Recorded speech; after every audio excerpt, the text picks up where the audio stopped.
And she tucks him back in, and she's like, "Oh, Yusuke, your face is so pretty." And Yusuke's like, "Oh my God, is she gonna kiss me?" And she's going for it, chat. She's like, she does that like anime kiss face, which I can't really, it's like that. Hello, I just wanted to thank you for clicking on my video, and I wanted to let you know not only do I create content on my YouTube channel here, Class in a Glass, but I'm also on Twitch where I play single-player games, multiplayer games, I do movie reviews, cartoon reviews, and a whole bunch of other stuff. Also, it would be a big help if you can check out my Patreon, where you can gain access to audio commentaries, reactions, and the ability to submit questions for my podcasts and videocasts. And all that content can be found in the links below. In the meantime, enjoy the video.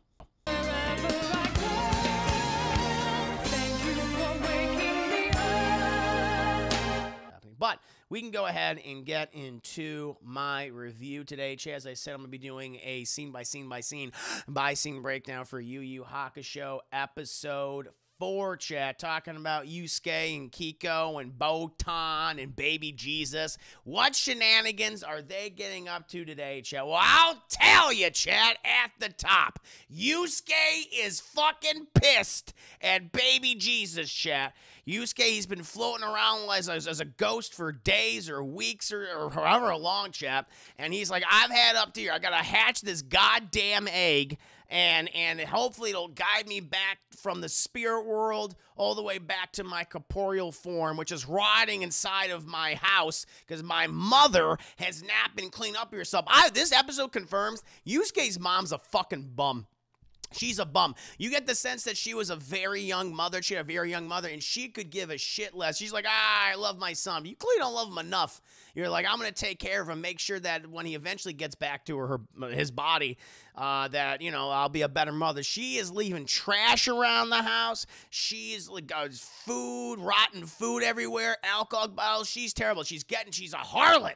She's a harlot, chat. She's doing tricks on the goddamn street corner. It's like, of course she did, of course. But he's pissed off. He's pissed off, and he's feeding this egg. They're supposed to birth this spirit beast a lot of negative energy. Now, he has to feed it positive energy because then when it hatches, it'll then bleed into his body. He'll be fine. But if he's given a lot of negative energy, chat, it'll fucking eat him and send him to hell. And so this is not great. And Botan's like, listen, you gotta take it easy, okay? Because little baby Jesus, Koenma, he's probably going to send an investigator to check on you to see how you're doing. And he's like, well, what do these investigators look like? How do I know? And then, boom, this giant space anus, Chad, this glowing space anus opens up above them, and they send in a little glowing, creepy girl. And she's like, hello. And he's like, who the hell are you? I'm the investigator. My name is Sayaka, and I'm going to see if you're doing a good job. I heard about you. You have a really peculiar case, because I've heard about, your whole thing where you kind of lived like a shitty life, but you did a good deed by saving that derpy little soccer kid. But a lot of people seem to like you for whatever reason, so you have some positive energy despite your actions. So I think you're full of shit. I think you're bullshit most of the time, and you are a good person. But I'm gonna follow a person that clearly has great affection for you. That she uses the big L word, chat. Love, that loves you, and that's Keiko. And she's like, what are you talking about? She's like some dumb girl. Dumb girl for dumb boobs and her dumb skirt and everything, and she's always at school and she's always making this face, and he goes, she's always making this face at me saying, Yusuke, why don't you do what you're told? He does exactly that. I'm like, I've seen Keiko throughout this series, and she's telling him like, fucking, smart up, kid. Don't let these guys walk over you, okay? You're gonna throw your life away. I don't recall her going like this, like her face was all smushed in, but that's Yusuke's impression of her. He was like, I'm going to follow this girl because that doesn't make any sense. She's like the best of the best of the best. Like her tuchus is going to get into heaven. If she were to die, if she were to fucking drop dead, if she were to have a stroke or a heart attack right now, instant heaven. She'll be hanging out with baby Jesus the whole time, and he'll be serenading her. That's how it's going to be. But, why she has any affection for you is beyond me. And I think she just likes bad boys, chat. Trini, good to see you. Hope you're doing well. Yusuke's mom was a Yakuza girl. Oh, is that what it was? Is Yusuke's dad part of the Yakuza? I didn't know that. That's cool. But she doesn't get it. And I think that Keiko, or Keiko, I call her Keiko, that she just likes bad boys. That's her thing, because she is such a goody two-shoes, because she is so smart and so responsible. She just likes the danger of Yusuke. She likes someone who is not your prototypical Japanese student. Now, she wants something different. All right, and I think that's why she had that attraction to Yusuke. And he's a good-looking kid. He's a good-looking kid, chat, despite his piss-poor attitude. And so Yusuke, I don't like icky girls. I don't like their cooties. And Botan's like, oh my fucking God, get over yourself. Are you crazy? She's a great cat. She's like, I'm not in love with Keiko. And Sayaka's like, well, I'm going to follow her around. And so we follow our intrepid trio of ghosts as they watch Keiko all day at school. And like I said, she's great. She's fucking great. She's very responsible. She's smart. She has got like very high grade. She's like the number one or number two in like all of her classes. Like, she knows her shit. She has her life together. Like, her friends like, can we cheat off of you, Keiko? And she's like, well, that's not very responsible. You should, I did all this hard work, and you should be able to do the hard work too. And then you have this other friends like, Keiko, I'm sorry, but could you help me with my homework? She's like, I can happily help you with your homework, yes, and see what you're struggling with, like, but I can't help you cheat. And Yusuke's like, wow, she really is a responsible young woman. And Botan is like, yeah, I don't know why the fuck she sees anything in you. He's like, hey, Botan, don't say that.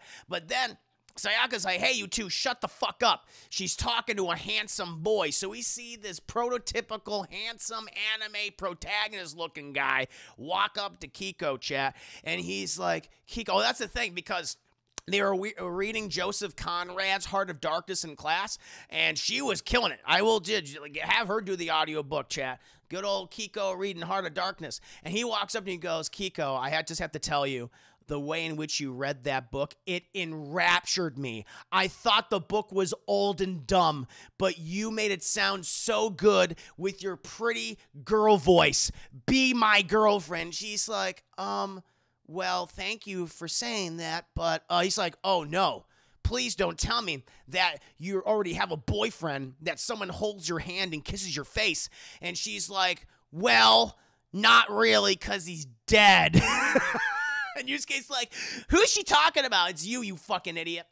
And he's like, no! And he turns into an incel, chat. So despite his good looks, despite his seemingly, polite attitude, he's like, fine, you don't deserve someone as handsome as me. And she's like, okay. And she has self-confidence, chat, and she just fucking walks away. I have a theory about this guy.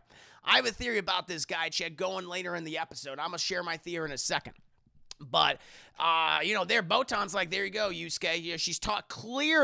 She's clearly talking about you. And he even notices this. He's like, oh my God, how did I not really, even realize this at the time? I just thought she, nags me or whatever, because she's supposed to be, the best student. And she just did this to make herself look good. But now that I'm kind of dead, wow, does she really actually have feelings for me? And I never really gave her a second thought. And so he's realizing maybe I have feelings for her too.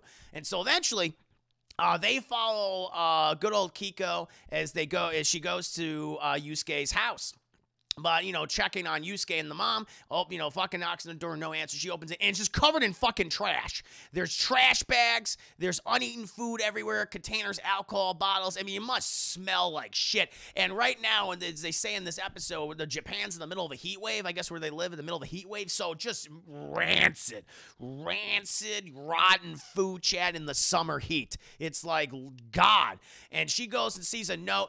And it's all poorly written because, Yusuke's mom is probably illiterate, doesn't know how to write. And she's like, I'm going to go out for some more food and drinks and get myself a hot young man, a daddy. So you go ahead and you take care of Yusuke for me, Keiko. Okay, bye. And it even trails off like, bye. Like she's drunk when she was writing it. And, Keiko's like, God damn it. And she goes to Yusuke's room, and it's covered in trash. There's trash on him. She's a really bad mom. I'm like, all right, clearly when this is over, if he does get back in his body, chat, that mom, she should have custody taken away from her. That kid needs to go to, foster care or something, or maybe raised by Keiko's parents. She is not a responsible mother. Yeah, clearly she's dating the trash man. That's what it is. She's the daughter of the trash man, chat. But she starts, cleaning around Yusuke, and then all this shit, all this garbage that the mom stacked around him just starts falling on him, and he gets covered in maggots and rotten food. And she's like, oh God. And, she feels really bad about it. She starts cleaning him up and things and gets like a bunch of dish rags. And then she begins sponge bathing his body, chat, washing his face. And, oh no, his face and his neck and his penis is dirty. And it's like, nothing fell on his penis, Keiko, but she cleans it anyway. And she tucks him back in.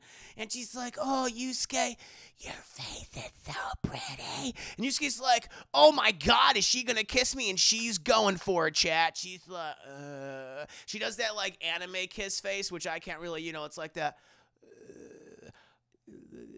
Like that, like the lips are slightly parted and the eyes are closed, like that. And so she's going in, and then wee woo. What do they call it here?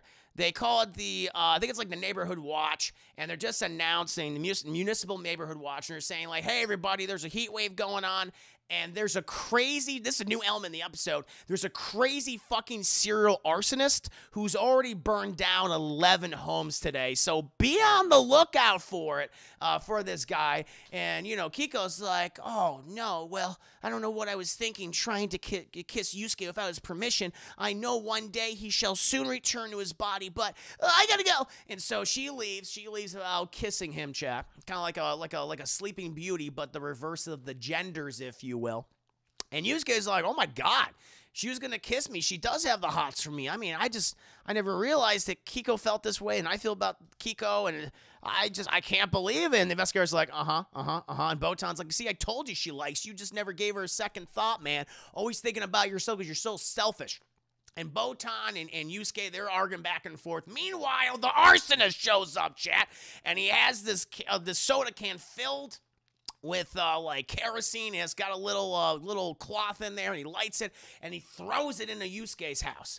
And the whole thing starts going up because of all the trash, chat. That adds to it. It's like a trash fire, literally a trash fire, chat. Now, I don't know if they didn't reveal the identity of this guy, of whoever this arsonist is, but I bet it's the fucking handsome boy from the school. I'm just like, it's gonna be him, isn't it?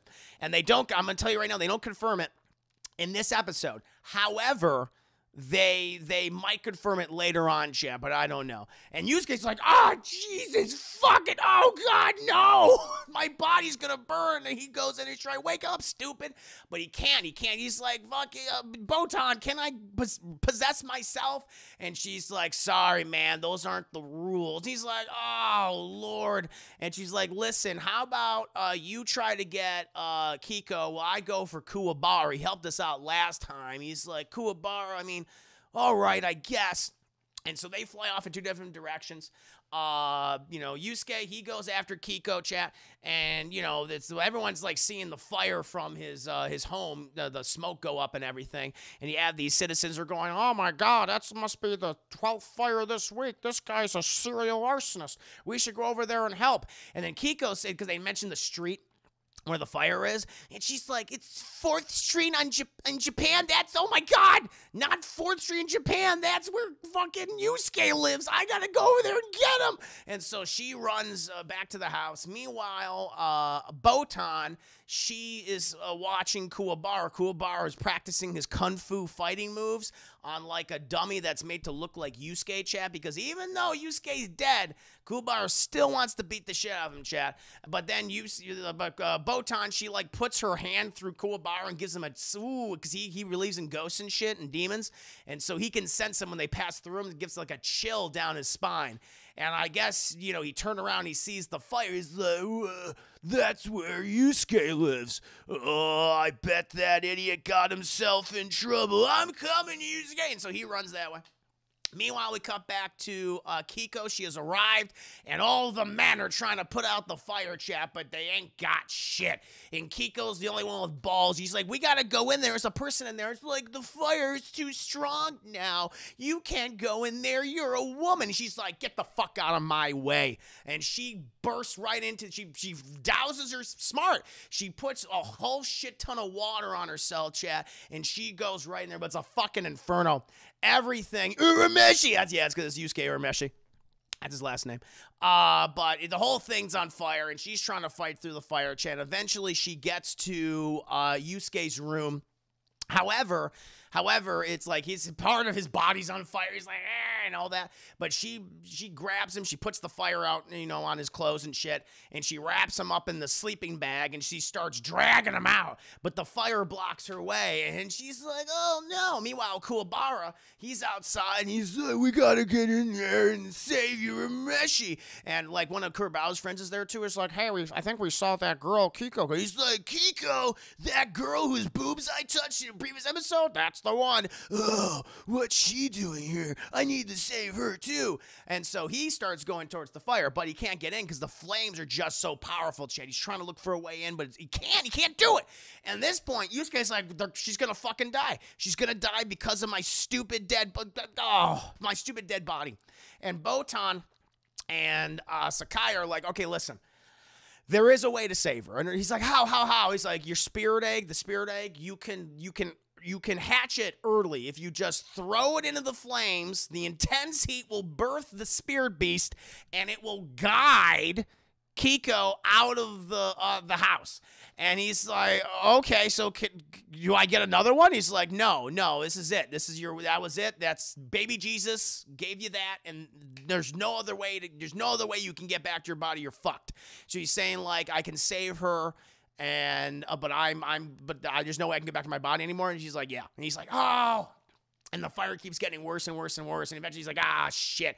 So he takes the golden egg, chat, throws in the fire, everything. And it dissipates the flames.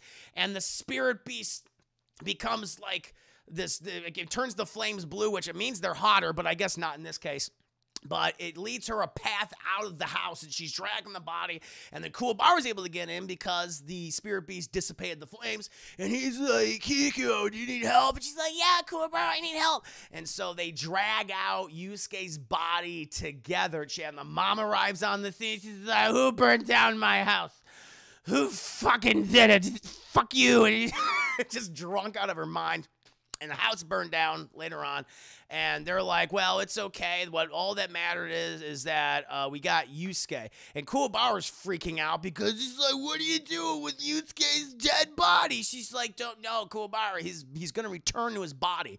And he's like, that's really weird, but okay. I mean, you think you're some kind of grave robber. But the mom explains it, in slurred speech. And he's like, you guys got problems. I thought I had anger issues, but my lord, you're lusting over a dead kid's body.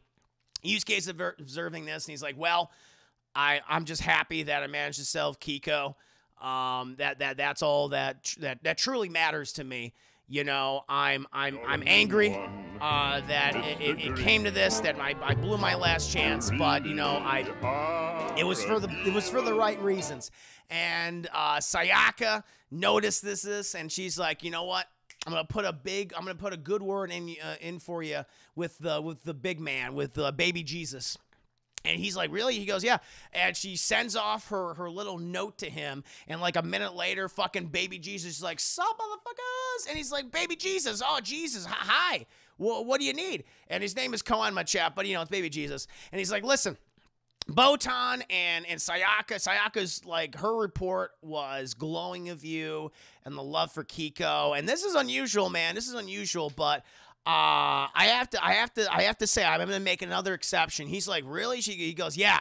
So I'm gonna give you your body back, man. I'm just gonna let you get. He's like, whoa, it's as easy as that, really? I can just go back to my body. He goes, no, well, no, but. We'll explain that next episode on Yu Yu Hakusho. And Yusuke's like, who the fuck are you talking to?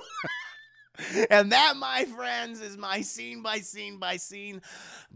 scene breakdown for Yu Yu Hakusho episode 4. By the way, he's like, who are you talking to? He's talking to us. Yusuke doesn't know. Breaking the fourth wall.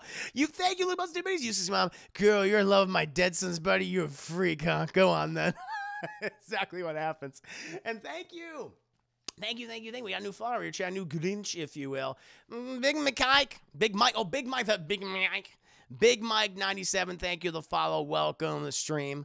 Hope you're doing very well today. You're my new Huckleberry. Looks around, huh? Devin, a pleasure to have you. Yu's fun. Yu's fun, man. No name one. I'm excited for your journey watching. Yeah, I've been liking it so far. It gets goofier every episode. I'm all about it. Me like it's what I said. I don't know. I was like, oh, it's Big Mike, but it's spelled differently. Oddly, if I may say. Yeah, but there's your review, Chad. There is Yu Yu Hakusho episode 4. Fun times indeed. Hope you liked it, chat. Casfay, hi Casfay. Heart hands, good to see you. I just did my review for Yu Yu Hakusho episode 4. It was fun. It was a good time. No movie review today, Chad, as I said before, just because I had to do all sorts of errands. I had to do holiday prep, and I used this day to do it instead of later on during the week and feeling rushed and everything. So I took it to Monday. I will be doing two movie reviews on, well, a movie review on Tuesday and a movie review on Wednesday. Matrix Reloaded and Matrix Revolutions, respectively, chat, which will be really, really fun. Okay, Komarti, Hugh School, or GTO. I don't know what any of those are. Whichever you prefer, whichever you think would be fun to review. Happy to do either. Happy to do either. Doug Gamer says, I had a good time. I'm just waiting for Free to show up.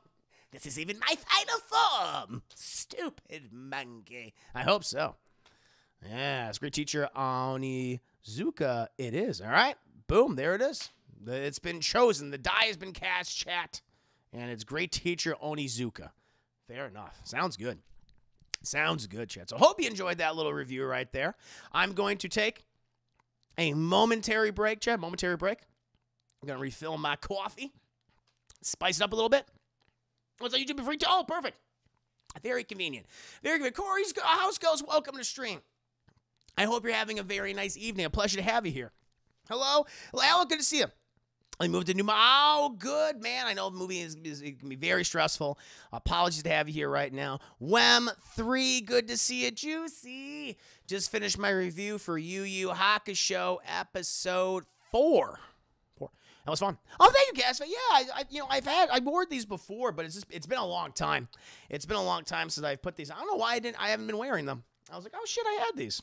They're buried deep in my closet, like in the hangers and stuff. So yeah, I'm wearing these right now. They feel pretty good. I like the little undershirt on there too. But thank you for the kind words. Appreciate that. Yeah, I have one in black, I have one in blue, and I have another one in gray. I think I'll wear the gray one soon. It's getting cold. I gotta wear layers. I gotta wear layers now. Matrix Load, aka Faux Sophie Talk Fight. Pretty much, it's pretty much what it is. That would be rare. The show switches gears into typical shonen stuff. I heard that. Yeah, because I remember watching this like several episodes like 20 plus years ago at this point. I'm like, I don't know what the hell is that. It looked like Dragon Ball, and I guess it changes. I'll be fair. Dragon Ball does the same thing, I guess. Where it starts to be more about fighting bad demons. DBZ style fights are coming up, but with less padding. Think, well, that's good. That's good. I know that Chris Saibot, he voices Kuwabara. He's the voice of Vegeta in Dragon Ball Z, Super, all that. Yeah, but it's fun. It's been a good time. No, I'm glad you guys enjoyed it, chat. I'll definitely keep reviewing this series for the first season. It's been a good time. But I will be right back. Just going to go ahead and top off my beverage. And then we're going to be jumping into some Halo Infinite shenanigans. I'm going to try to complete it tonight. So then I'll be able to start, at least start up It Takes Two tomorrow again. So I play that with Vanny. So, chat, please entertain yourselves amongst yourselves. I'll be right back. Stick around.